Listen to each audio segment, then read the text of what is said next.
നീർക്കെട്ട് സംബന്ധമായിട്ടുള്ള ശരീരത്തിലുള്ള വേദനകൾക്കൊക്കെ ഈ ഒരു കരിന്നെച്ചി നമുക്ക് അകത്തോട്ടും അതുപോലെ പുറമേ ആയിട്ടും ഇത് ഒരുപാട് മരുന്നുകളിൽ വൈദ്യന്മാർക്ക് ഉപയോഗിക്കുന്ന നല്ലൊരു ഔഷധ ചെടിയാണ് ട്ടോ കരിനൊച്ചി. ഈ ഒരു കരിനൊച്ചി മിക്ക ആളുകൾക്ക് അറിയായിരിക്കാം. മിക്കവരുടെ വീട്ടിലുണ്ട് ഇത്. പക്ഷെ മിക്കവർക്കും ഇതിനെപ്പറ്റി അറിയത്തില്ല ട്ടോ. ഇത് നമ്മുടെയൊക്കെ വഴിയരികത്തും പറമ്പിലൊക്കെ നിൽക്കുന്നുണ്ട് ട്ടോ. അപ്പോൾ നിങ്ങൾ ശ്രദ്ധിച്ചിട്ടുണ്ടെങ്കിൽ വഴിയുടെ റോട്ടിൽ കൂടെ ഒക്കെ പോകുന്ന ടൈമിലൊക്കെ ഇത് വഴിയരത്തൊക്കെ നിൽക്കുന്നതാണിത്. നല്ലൊരു മരുന്ന് ചെടിയാണ് ട്ടോ. ഇത് നമുക്ക് വാതസംബന്ധമായിട്ടുള്ള വേദനകൾ മാറാനൊക്കെ ആയിട്ടും അതുപോലെ നടുവേദന കർക്കിടക മാസത്തിലൊക്കെ കർക്കിടക കഞ്ഞിയിലൊക്കെ ഇട്ട് വയ്ക്കുന്ന ഒരു മെയിൻ ആയിട്ടുള്ള ഒരു ഐറ്റമാണ് കേട്ടോ.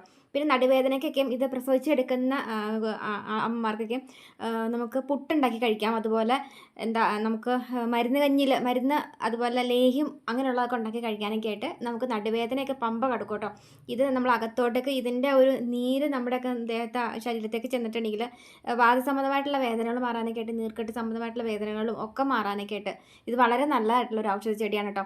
അപ്പോൾ അതുകൊണ്ട് തന്നെ ഇത് പ്രസവിച്ചെടുക്കുന്ന അമ്മമാർക്കാണെങ്കിലും അതുപോലെ നമുക്ക് പ്രായമായ അമ്മമാർക്കൊക്കെ കാലുവേദന നടുവേദനയൊക്കെ ഉള്ള ആളുകൾക്ക് ഇതുപോലെ നിങ്ങൾ പുട്ടുണ്ടാക്കി കഴിക്കുകയാണെങ്കിൽ ഇത് വളരെ നല്ലൊരു ഔഷധ പുട്ട് കൂടിയാണ് കേട്ടോ.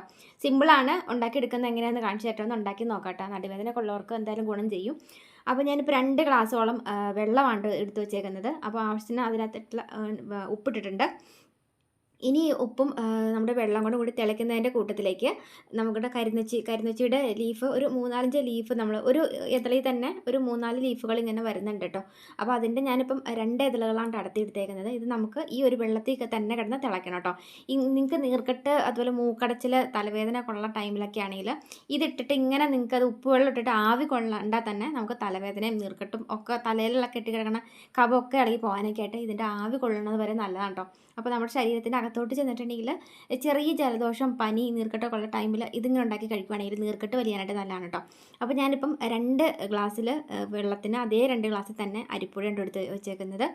അപ്പം ഇത് നന്നായിട്ട് വെട്ടി തിളയ്ക്കാനായിട്ടൊന്ന് വെയിറ്റ് ചെയ്യും. 5 മിനിറ്റ് നേരം നമ്മൾ ആ ഒരു കരിനച്ചിയിൽ ഇട്ടിട്ട് വെള്ളം തിളപ്പിക്കണം കേട്ടോ. എന്നാലാണ് ആ കരിനച്ചിയുടെ ഒക്കെ വെള്ളത്തിൻ്റെ ആ ഒരു നീര് നമ്മുടെ ഒരു വെള്ളത്തിലേക്ക് പിടിക്കത്തുള്ളൂ കേട്ടോ.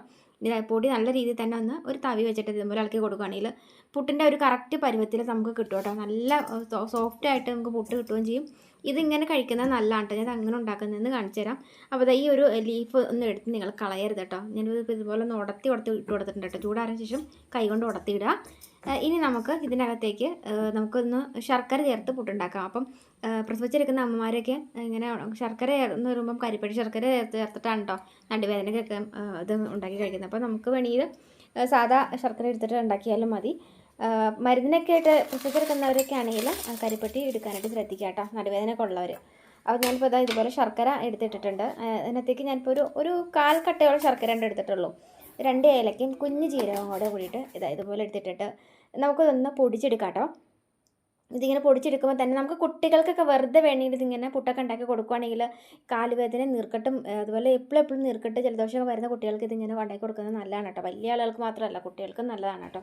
അപ്പോൾ ഞാനിപ്പോൾ കുറച്ച് തേങ്ങയും കൂടെ ചേർത്തിട്ട് നമ്മുടെ ഒരു ശർക്കരയും നമ്മുടെ ഏലക്കയും ജീരകവും കൂടി പൊടിച്ചത് ഫുള്ളായിട്ട് മിക്സ് ചെയ്തെടുത്തിട്ടുണ്ട് കേട്ടോ. നല്ല ടേസ്റ്റാണ് ഇത് കഴിക്കാനായിട്ട്. അപ്പോൾ ഇത് ഞാൻ ഫുള്ളൊന്ന് കൂട്ടിയിളക്കി മിക്സ് ചെയ്ത് കൊടുത്തതിന് ശേഷം നമ്മളവിടെ വാട്ടി വെച്ചേക്കുന്ന നമ്മുടെ കരിനച്ചിയുടെ ആ ഒരു ആ പുട്ട് നമുക്ക് അതുപോലെ ഒന്ന് കൂട്ടിയിളക്കി മിക്സ് ചെയ്ത് കൊടുത്തതിന് ശേഷം നിങ്ങൾ എന്തിലാണ് ചിരട്ടപ്പുട്ടാണോ നിങ്ങൾ എന്ത് പുട്ടിൻ്റെ ആ ഒരു ഏതാണെന്ന് വെച്ചിട്ടുണ്ടെങ്കിൽ ആ പാത്രത്തിലേക്ക് ഫസ്റ്റിൽ തന്നെ ഇത്തിരി നമുക്ക് ശർക്കരയും ആ തേങ്ങയും കൂടി ചേർത്തിട്ട് ഇതുപോലെ ഇട്ട് കൊടുക്കാം കേട്ടോ. ഇനി ഇതിൻ്റെ മുകളിലേക്ക് നമ്മുടെ ആ ഒരു അരിപ്പൊടിയും നമ്മുടെ ഒരു കരിനച്ചിയുടെ ഇതും കൂടിയിട്ട് ഇതുപോലെ ഇട്ട് കൊടുക്കുക. ലീഫ് എടുത്ത് കളയരുത് കേട്ടോ. ഇതിൻ്റെ ആവി കൂടി തട്ടിയിട്ട് നമുക്ക് ആ ഒരു പുട്ടിലേക്ക് പിടിക്കണം കേട്ടോ. ഞാനിപ്പോൾ ഇതുപോലെ ഫുള്ളൊന്ന് മാറിയിട്ട് കൊടുത്തിട്ടുണ്ട്. ഇനി നമുക്കതൊന്ന് അടച്ച് വെച്ചിട്ടൊന്ന് ആവി കയറ്റിയെടുക്കാം. നല്ല ടേസ്റ്റാണ് കേട്ടോ. വേറെ ഫ്ലേവർ വ്യത്യാസമൊന്നും തന്നെ ഇല്ല. അതിനകത്ത് ബീഫ് കിടക്കേണ്ടതൊന്നും നമുക്ക് തോന്നത്തില്ലാത്ത കാരണം അത്രയ്ക്ക് നല്ല ടേസ്റ്റായിട്ടുള്ളൊരു പുട്ടാണ്.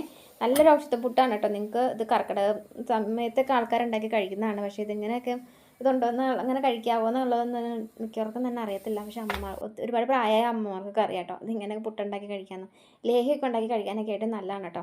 ഉലുവയൊക്കെ ഇട്ടിട്ട് കരിനച്ചില ഇട്ടിട്ട് ലേഹ്യം ഉണ്ടാക്കി കഴിക്കുകയാണെങ്കിൽ നടുവേദന പുറംവേദന വാതസംബന്ധമായിട്ടുള്ള വേദനകൾക്കൊക്കെ നല്ലതാണ്. അപ്പോൾ നിങ്ങൾക്ക് ഇങ്ങനെ ഉണ്ടാക്കി കഴിക്കാൻ ഏതാണ് ഇഷ്ടം എന്ന് വെച്ചിട്ടുണ്ടെങ്കിൽ ആ രീതിയിൽ ഉണ്ടാക്കി കഴിച്ച് നോക്കട്ടോ. നല്ല രുചിയാണ്. അപ്പോൾ ഉണ്ടാക്കി കഴിച്ചിട്ട് എങ്ങനെ ഉണ്ടെന്ന് അഭിപ്രായം പറയാൻ മറക്കരുത് കേട്ടോ. എവിടെയെങ്കിലും ഉണ്ടെങ്കിൽ ആരെങ്കിലും വീട്ടിലൊക്കെ ഉണ്ടെങ്കിൽ ഒന്ന് കമൻറ്റ് ചെയ്യാം കേട്ടോ. അപ്പോൾ നല്ലൊരു വീഡിയോ ഉണ്ടെങ്കിൽ കാണാം. നിങ്ങൾക്കൊരു അറിവ് പുതിയൊരു അറിവായിട്ട് തോന്നിയിട്ടുണ്ടെങ്കിൽ ഒന്ന് ഷെയർ ചെയ്യാൻ മറക്കരുത്. അപ്പോൾ നല്ലൊരു വീഡിയോ ഉണ്ടെങ്കിൽ കാണാം. ചാനൽ ഫോളോ ചെയ്ത ഫ്രണ്ട്സ് ആരൊക്കെയാണ് വീഡിയോസ് കാണുന്നതെങ്കിൽ ചാനൽ ഫോളോ കൂടി ചെയ്ത് വയ്ക്കാൻ മറക്കല്ലേ. ബൈ.